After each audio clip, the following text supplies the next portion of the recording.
So let's get this started. Okay, you ready to go? Sure am. Cool. Rock Guys welcomes Deko, Charlie, and Bruce. Hey man, what's up? What's going on? How you doing today, Brian? All right? Pretty good, pretty good. How you doing, Bruce? I'm doing great. Great, Keeping great. busy. Cool, cool. Tell me about the beginning of stages of Deko. You know, what you have in mind in the very beginning. Let's start with Charlie. What do you? Sure. I mean, basically, we originally had another partner, which I always love to give him credit, Alan Douches, who originally started the label many years ago. Right. And, we were talking about kind of relaunching it, basically because of the vinyl resurgence. We Right. kind of thought, oh, this would be really cool. We'll do a couple vinyl releases and it'll be kind of a neat, kind of part-time project or whatever. So we did that. I think Ted Poley was the first one that we did. And then from there, Brian, it just took off. I mean, here we are, 4 or 5 years later, and the phone just continually rings every week with something new to do. So there really was no grand plan of what to do other than let's have some fun and do some cool vinyl. And then it just seemed like, wow, there's really a market. Besides the vinyl, there's a lot of artists that don't get treated well from other labels. Right. Yeah, I've experienced that, and it just kind of grew from there.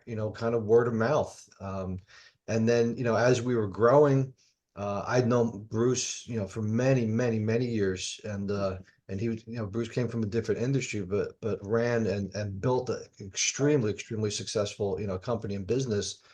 So but was always a musician, Right. always Yeah. always loved music and always was still involved in music. So it's kind of like, man, this, if I get Bruce involved, man, I think we could really blow this thing up.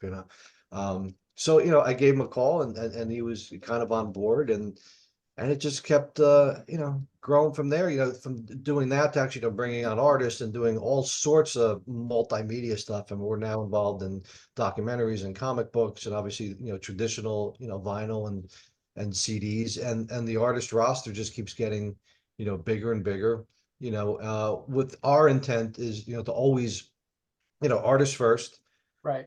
help the artist, and it doesn't have to be a legacy artist or a known artist. We got plenty of either up and coming or just local acts that we want to take on board and help them to get their music to more people. Right. you Right. know and Bruce, did I set that up okay? I think you did great. I mean, Charlie doesn't give himself enough credit. Oops. Hold on. It's time for our call. Okay. So yeah, Charlie is Deko to some great extent. Behind the scenes, we're looking at new ways to pioneer different stuff all the time, and we're looking for innovation.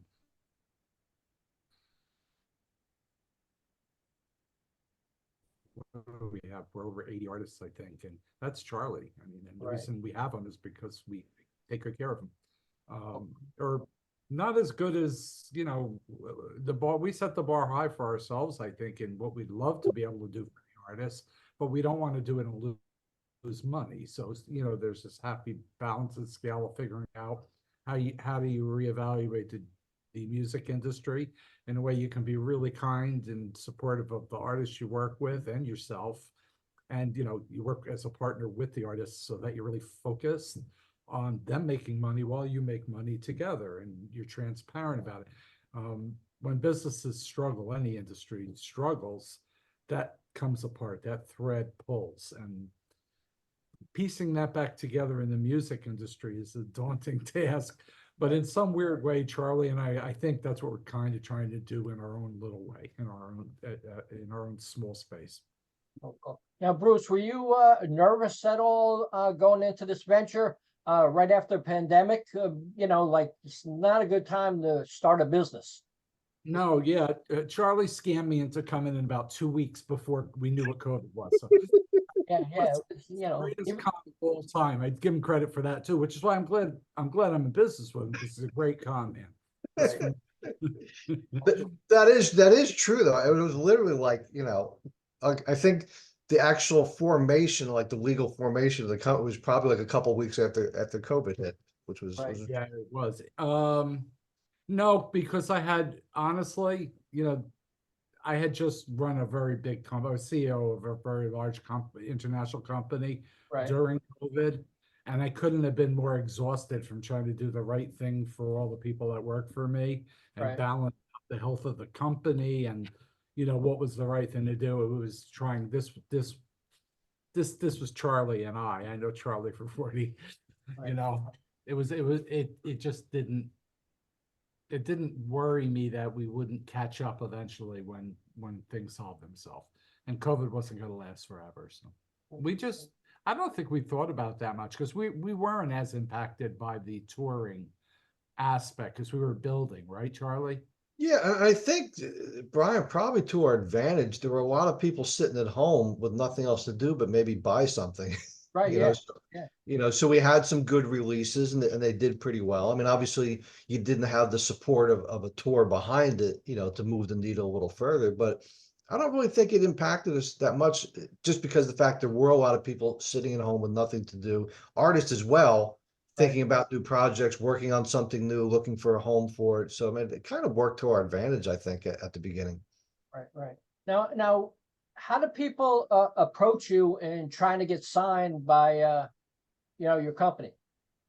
I mean, for the most part, through our website, the email's info@dekoentertainment.com. We have people that monitor that, and at least a couple times a week, people inquire. A lot of it's word of mouth. I mean, Brian, you know this business. Everybody knows everybody. And I think because we do a good job, it spreads just as much as if you suck and people talk about you that way. Right. Yeah. So it's kind of like, whatever. We do the Bushards and Al and Joe love what we do and they know Chasm. So then Chasm calls, and then Carmine knows Chasm from work. And it just kind of goes from there. And then Carmine's played on a gazillion records and a bunch of artists. So then all of a sudden, he's recommending a bunch of folks to us. And then new ones come along, that we like. I mean, that's always exciting. It's always exciting to have this new young band, the guys that you're gonna speak with, Dino from Red Voodoo. I mean, these guys are just, they're young kids playing great rock and roll music. And obviously Sammy Hagar loves them. Can't talk enough about them being the new Montrose, et cetera, et cetera. So that's exciting. And it's exciting for us because a little backstory on that. We were just going to kind of do digital. For a lot of the younger acts, they don't sell a lot of physical product, but we said, hey, we'll do like a limited edition EP. The guys can sell it at shows or whatever, and we blew right through them. Right. And we were just like, and a lot of the guys are older, so the older guys are angry. I didn't get my EP. It's like we didn't expect to sell that many of this Right. kind of young and up and coming band. So that's exciting. So that's really cool, and it's exciting to work with some of the older artists because we kind of give them their voice back and a Right. place to put stuff out. I mean, I think Al and Joe are always a good example because post Blue Oyster Cult they were releasing solo albums, Right. but they just weren't getting to the fans, and not many people knew they were putting them out. So we can kind of give these folks the vehicle, to at least the fans that are still out there that hey, they are making new music. It is really good music. It should be heard. And I think that kind of model just worked for us. Cool. Now, Bruce, how do you decide how many pressings you're going to make? I don't. Charlie does. Oh, you do everything, Charlie? We flip a coin. We say, hey, heads, it's going to be 1,000. Tails, it's going to be 500. Yeah. Usually Charlie's in contact with the people that are going to be the heaviest buyers ahead of time before. Right. So he's more apt to make the call. Right. It's just a matter of intelligence he has that I don't. But we've gotten. I will tell you in 4 years because in the beginning we were making other instead of now we divide and conquer. Right.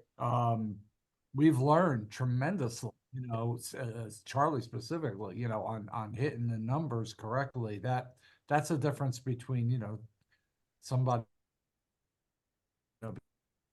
and you be cut them a little bit of a check or I'm getting nothing. And so Right. you don't want a wall full of CDs, albums that you can't do anything with. Yeah, where Bruce is at, that's our studio, and the warehouse is Oh, behind the wall he's sitting it's at. not, it's that way I'm reacting. It's in the next room, yeah. In the next room, there's a lot of CDs and a lot of albums in there from the beginning when we really didn't know what the hell we were doing. But now it's Amazingly, kind from of, the first 2 years, we really call it very correctly now, Right. which helps the artists, by the way, because they don't dig a well of debt, Right. that they can't dig out of. They see money sooner if we make a better call. yeah, and also it's planning, and it's also knowing how the system works now. I mean, one thing is CDs are returnable. So, I mean, just because, you get a large order for them does not mean they're not coming back a year later, 50% of them, 40% of them. Where vinyl's a one-way sale, so you can kind of gauge that a little more. But we have a good team, and we're distributed through 88 Warner Brothers. They do our digital and they do our physical North American distribution, and they're right in New York. And over the years, we've developed a stronger relationship with them where we can kind of go in, not on every release, but the large ones, and get projections. Like Right. we'll go in like we're doing this Brian Setzer reissues. We got 3 of those coming up. So we'll go to them ahead of time, say, hey, here's the titles. This is what's going on. Go out to the buyers now and kind of see what the interest is and come back with a realistic number. Because that's where we'd miss stuff. We would think internally, hey, we'll do X amount of these, and we get less than that, or we'll do X amount of these and they want twice the amount. It's like, oh, if we would have known that, we would have manufactured more. So it's trying to kind of keep that balance. And even overseas, we partner with a company called Cargo out of London that does our distribution there, and they're good too. We'll go ahead of time, even sometimes deciding whether to do a release or not. It's Right. like, hey, here's an artist, they're doing something new. What do you think we can do with this? Does it make sense? Right. So we kind of have that help from them on the distribution side, which is great. Cool. Cool. And you guys, like, looking down your roster, you got an amazing lineup of talent. I mean, going from Mike Tramp to Rick Emmett, Shark Island, and Poley. I mean, you could keep on going. These are superstars basically on your label. And then you got new people like Ray West with Superfly, and then you got the Red Voodoo, and it's a great mixture, but you got some classic lineup people in your catalog. That's why we need to do the Deco Festival, Brian, to bring all Yeah, the people yeah, together. yeah, you definitely do. I'm like looking, I go, holy cow, like that's really good. I was impressed. You know, It's great, and it's great work with these folks. And Rick was a great one. Because we did the digital and the CD. He's got a label up in Canada, but they didn't really have anything outside of the Canadian territory. And he was very pessimistic about doing digital. He's like, that's like pennies, blah blah blah. right, And then it's not that we made him tons and tons of money. He did not retire from this record, but when we actually sent him the state, he was like, oh, you actually can make money doing this. So it was cool coming from him because he's so disenchanted with the business and stuff that it was actually refreshing to actually get a pat on the back, sort of from what we're doing. And that's a lot with a lot of these guys. They're like, wow, okay, you guys actually pay. We actually can make money if we do it right. If everyone's realistic, right, has realistic expectations, it can work. It's either the artist or whoever that have the unrealistic expectations. It's never going to work. That misgoaling that people do, right? right, We have, we do a little radio show out of the local show, and he brings a lot of local artists in, so I get a chance to sit one-on-one and talk. And a lot of these people have been playing 40, 50 years. They just haven't broke out of the local scene. And when they put something out themselves, they really misgoal it. I mean, they're aiming for the stars, and it's unrealistic, and it takes the enjoyment out of it, because if you set an unrealistic goal, then all of a sudden all your work, this is something you should at least enjoy. It's, if nothing else, you should enjoy it. That's my philosophy. You can't guarantee you're going to make money in the music industry. It'd be nice if we could solve that problem, but let's be right, honest, a lot of the people that are in this industry are not making money.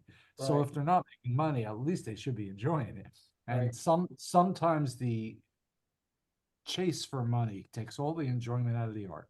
It right, just sucks it dry.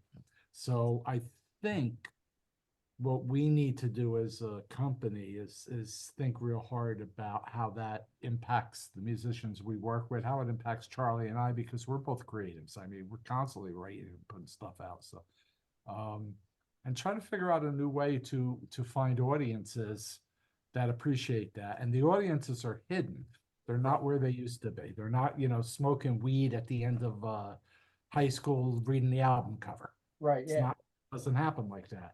So how do you get to them? I mean, we've had some success with, I think we have the very first comic book that is also a CD, and that as you go through the comic book, Right. you hit QR codes and you scan them, and it plays the song from the CD. That's the Imagine Those comic book we did. Wow. So we're trying to find new delivery systems that could represent themselves as physical product people could actually buy because they could use, because you're more apt to read a comic than stick a CD in a player nowadays. Yeah. Right. Wow. Like you guys, I found Red Voodoo basically on Facebook. I go on Facebook a lot, and a lot of people put their songs on there and stuff like that. And I'm always flipping through it to see what I like. And Red Voodoo is a new band, and at least to me is. And I find them, and then I try to contact either the label or the artist or stuff like that. Are you amazed who got the ear, Bruce or you, Charlie, that hears that same stuff I'm hearing, saying these guys are good? I think Bruce picked up on these guys more than I did, Right. and I was I kind don't remember. So if Charlie said that, thank you, Charlie, because no, because I know I like like him. I love these guys, Yeah. but Yeah. Me too. yeah, and that was kind of Bruce's response, like, yeah, this is really cool. I was like, not that I didn't like it, Right. but Bruce was definitely the one that's like, yeah, these guys got something, man. This is pretty I neat. like I like the communication, the personality they put out. It's you feel them. That's a real rock band. That's they're not just up there showing off. They're playing. They're good players. They're fun to watch. That's all. I think Wow. that matters nowadays for especially younger rock acts. They have to be Right. fun to watch. They can't be goofy. They have to be serious but fun. Zeppelin comes to mind. Yeah. I was fortunate enough to see Zeppelin 4 times, Wow. and fun to watch. Just fun. I mean, it just I don't know why, but you just kind of sat there with a smile on the whole time. Right. Just Yeah. amazed by that wall of sound that came at you, So Now, how did you get Punky to sign for Fallen Angel? That was a big one for fans, like coming out of the woodwork. People haven't heard from him in so long, and you figure that he's history.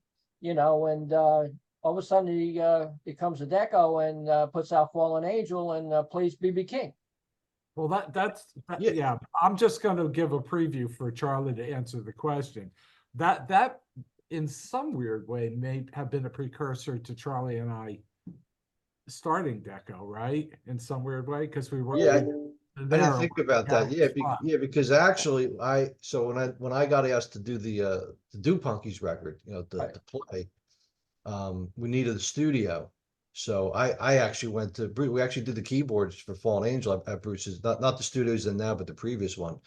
So Bruce actually engineered the keyboards and stuff, and and Punky and Danny came to Bruce's house. We recorded it there.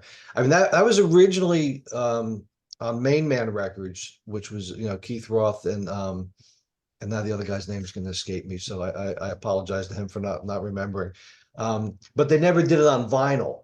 Right. So once it started to pick up and and get some legs, we kind of came in and said, well, let's do vinyl on this. So we picked up on the vinyl, and initially we also did it was an unreleased Angel track, and so we did kind of like a Punky Frank thing. And that was one of the first things we did as well. I think it was a track.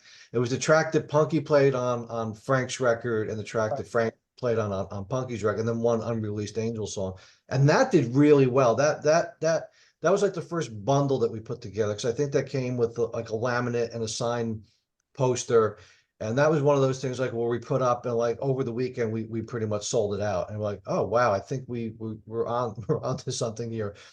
with the bundles. And that was like the first one we did like that. And we've continued that tradition, trying to find something that's might be unique to the artist. Like sitting behind me is Albert's cowbell that we did for his record, which is a unique thing, you know, and we try to have the artist sign stuff and make some cool collectibles for fans, Right. And even with the vinyl now, a lot of the artists were doing multiple versions, different colors, limiting it to 250 of each. So they become collectible. And the vinyl does well. I mean, I think the last statistics was that, vinyl has surpassed CDs, but the interesting point is that only 50% of the people that buy vinyl actually own a turntable. Right. So they're not really listening to it. They're streaming it on Spotify, but they're still opening the album cover and they get to experience that. Or it becomes a piece of wall art. They hang it on the wall. And that's one of the reasons I got the Deko turntable behind me. So Right, stop yeah, by yeah. the site if you need a turntable. Come by, pick it up. So yeah, I have more here, actually, in the room over here. I have Yeah. more than you have. yes. Plus, it's a lot better to get autographed the big vinyl cover instead of that little CD. Yeah, you get 6 or 7 people in a band, they're all trying to sign the front cover of a CD. It's impossible. It's a little. So, how did you end up joining Angel right now? Well, I mean, it really started with doing the stuff at Bruce's, doing Punky's record, and then from there was a tour that we did. Punky and Frank wanted to go out together with both bands, and Right. Frank do a set, Punky do a set, and then at the end of the night, come do some Angel stuff. It's cost prohibitive to travel with that many people on the road, so we condense it into one band. But same concept, them doing each other's songs. And then from there, they just started talking about writing together, and I didn't know what would become of that. I mean, they tried to put the original band back together. I mean, I know, Barry and Felix and Greg, everyone was contacted about it. And I was just asked, hey, if Greg doesn't want to do it, would you be interested? Duh, yeah, of course I'd be interested in doing it.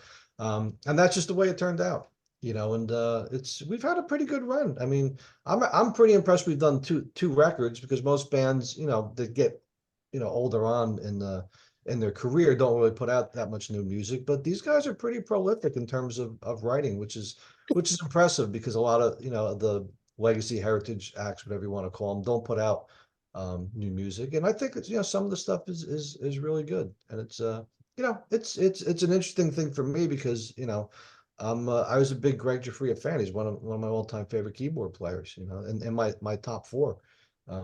So it's nice, and you ask, where do some of the acts come from? I meet them when I'm out on the road. Whoever's, we're opening for, they're opening for us. It creates a great conversation, like, hey, well, by the way, I have this label and this is what we do. And it's like, oh wow, really?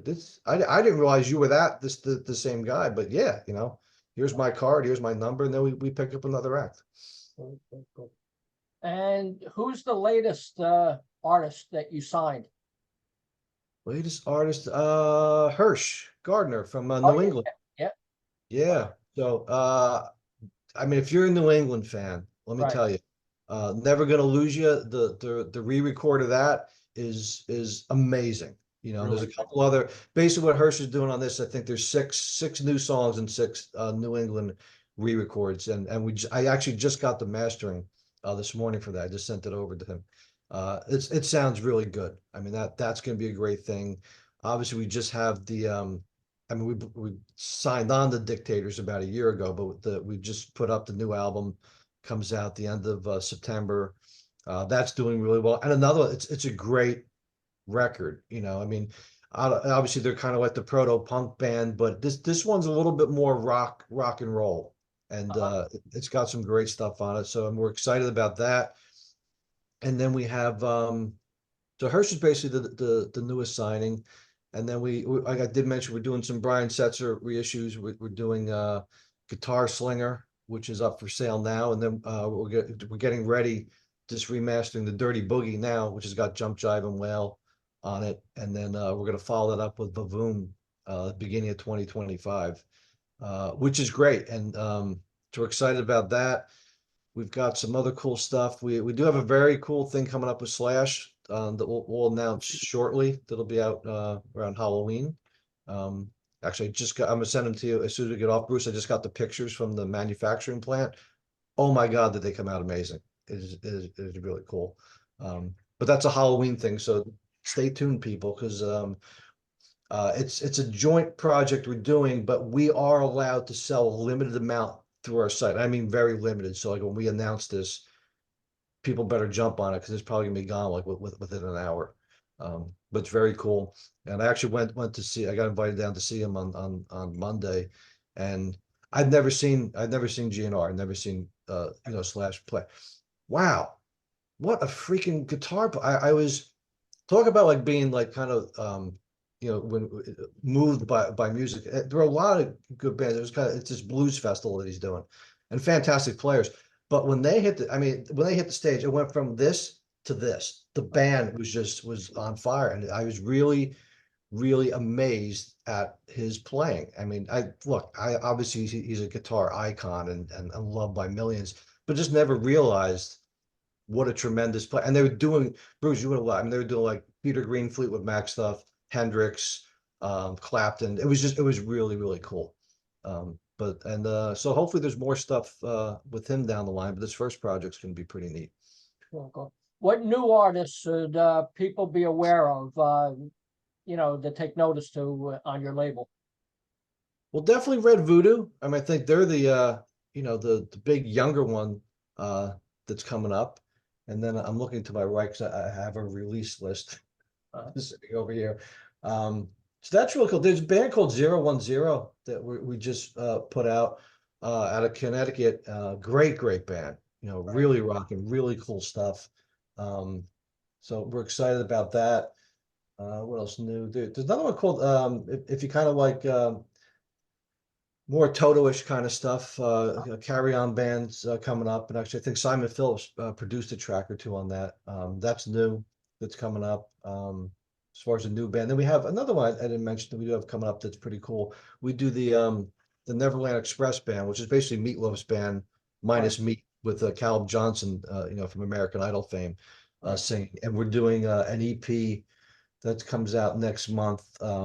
They started doing I think 4 or 5 Rocky Horror Picture tunes in their set, obviously because of Meat being in Rocky Horror. So we got that coming up. It's a 10-inch EP, 4 songs. Sounds amazing. I've seen the band before. I mean, they're phenomenal. I mean, obviously it's Meatloaf's band, so it's A-class musicians. Right. And Calv's awesome. He's not trying to be Meatloaf, but he's just got that same kind of vibe and stuff going, and he really does the stuff justice, which is a cool project, and it's a great way to keep the legacy alive, and keep that music out there. Is there a limited amount of artists you're predicting to sign per year? No, I could answer that. Yeah. Look, in a perfect world, we'd sign that's my job in some ways. I've been on hiatus in my head for about 6 months to a year trying to figure out how we could include more artists in what we're doing because the artists are really happy. How can we include more artists without taking so much more risk? At the same time, Charlie and I have to be financially responsible because if we don't if Deko isn't somewhat successful financially, we can't expand and help more artists. So it's self-serving, but at the same time, it helps our artists. They all seem very, very happy. So we'd like to do a little bit more. So I'd like to tell you we don't have a limit on what we can do, but we do. We're restricted by manpower and finances and all the things that restrict any company has the potential to grow. Where Deko is right now, we're at that position where you can grow too fast and cripple yourself, or you can just do what Charlie and I have. I think Charlie's been really smart in the selection process. I hope I've been helpful to him somewhat. And behind the scenes for me, I mean, I'm trying to figure out how to monetize an industry where all these people are working so hard and investing in their own careers and not getting any of the money back. That doesn't seem very fair. Right. Come to some conclusions about things we have to do. And I think in the future, you're going to see let's be a little more extreme about direction. And we're very fortunate. Yeah, very fortunate. The artists we work with now are a very distinguished set of artists who Right. totally get it. They almost to the person totally get what we represent. And the trick is all being in it kind of together, because there's a lot of music out there, right? I'm not going to go off on a whole tangent there, but Yeah. there's a lot of music out there, and to distinguish an artist, it takes a very, very fine set of skills. Now, do you feel people shy away from major labels or rather go independent? Yeah, I think so. I think they like the independence and kind of being able to do what they want to do. And with us, because we have, major label distribution through Warner, they Right. have the outlet to get it wherever it needs to go. And if there's ever the opportunity as something blows up or gets bigger, there's Right. a support system for that, Right. which is good. I mean, and I don't know if younger kids even have the aspiration to be signed by a major label anymore, like when we were growing up. I mean, Bruce, you could probably test. I mean, you want to be on Columbia or Atlantic or whatever. That was the dream. Dream. I don't think that kids even look at that anymore. They're just a company that puts out their music. Cause a lot of them, if you know any of the like current A&R and the way it's done, the way it used to be done. I mean, what used to be done, you go out on the streets, you find a band, they're really good. You convince your boss to sign them. These days, it's people sitting behind computers and looking who's got YouTube views, Spotify plays, Right. Instagram followers, and then they take that and they go after those bands because those artists have already jump started their career. They don't need to put all that ground money into building the artist. They've already got that fan base. They can now just take it from here and blow it up. So I don't think anyone really cares about that much. The older artists, I mean, it is something that comes up in conversation. Well, Warner, that's great. We have the major label distribution, and they look to that. But I don't think the younger kids really care too much about that, to be honest with you. Yeah, I agree with you. I think, we're fortunate in that we could offer either one. I mean, but the truth is the older artists are more apt to be influenced by the fact that we are ADA and Warner distributed, and they could put that name on their CD if that's what they prefer. And the younger artists, that's a whole nother philosophy, right? So where did all the fans go? So Charlie and I were just talking about this before we got on, right? So I'll try to make it quick, but where did all the fans go? So in the old days, it was air guitar. Right. That's as close as we can get to being like our heroes, man. Then it was Guitar Hero. It got one step closer to being like our guitar. Now we could actually make music and upload it to Spotify and in some surreal way think we're competing with our artists because it just brings us closer. Meanwhile, our industry complains that too many people, but they're the fans. Right. They just better technology, up your game, make better products, right? You watch some of these kids on YouTube play their instruments. Right. You Yeah. get 17-year-olds that I've been playing 650 something. Jesus, some of these kids are so good, it blows my mind. They practice and practice. So, the reality is that's where the fans are. Right. They're making their own music because they want to be like their idols. And how you need to figure out how to monetize that basically for the artists, how to draw a line, figure out who's who, and that's how you reconstruct the business, right? But the artists in some ways, and I have great respect for many of them, but some of them see it as a threat, they upload so much music, they have this technology. That's the world. You have to take your product and you have to analyze it and say, well, okay, they're closer, they can do it themselves, they're a little closer to doing it themselves. What more can I offer them? Right. And that's what we need to do in music. And it may be that, you said it before, an album cover, right? Why do people buy albums? For the vinyl, or do they buy it to read the cover? Or, I think we were as excited about reading the cover as we were about playing the music back in the day. They were so all important part of the process. We need to deliver music in new forms that give people album covers that Right. aren't necessarily album covers. But CDs don't necessarily work. These electronic forms are cool, but they leave something to be desired, which Right. is why people will buy CDs and albums. So we just have to keep pioneering new ideas, and that's what Charlie and I try to do. And some work, some don't. Well, you guys, it was great chatting with you. You know, continued success with the company. Great lineup. Would you like to say anything to the fans out there? Charlie, want to take over? Yeah, I mean, look, we're extremely, grateful of the folks that like what we're doing. And I think we definitely have fans. I mean, there are people that practically buy everything that we put out, no matter what it is.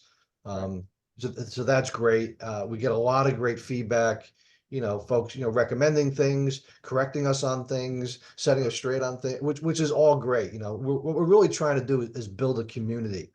Right. For the artist and the fans, have a place where the artists feel comfortable that they can work and they can work with other artists that are on the label, and the fans feel part of that. We try to include them in cool stuff and cool giveaways and stuff like that we make available to them, and I think they're really appreciative of that, and we appreciate them immensely. Well, and you, Bruce? I would say I agree with Charlie 100%, and just throw in that, for the fans, Deko seems to be on target for being able to curate a good list of musicians, so that when we do add somebody, our fans know that Charlie and I listen to them and it's something we like. And it may be different because our selection of music on Deko is all over the place, but Right. that's because we love all music. I mean, we really do. You never know what we're going to put, who we're going to sign next, but Right. we don't really restrict it to any one type of music. It just has to be good. So we hope the fans, our fan base has been growing, and we hope it continues to grow, and that they see Deko as a curator of good talent for them, a good place to go when they want to maybe find something new. And that would be great. Well, congratulations, you guys, and thanks for the chat. You got it, Brian. Our Take pleasure. care, man. Talk to you later. Thanks. Bye-bye. All right, Peace. bye.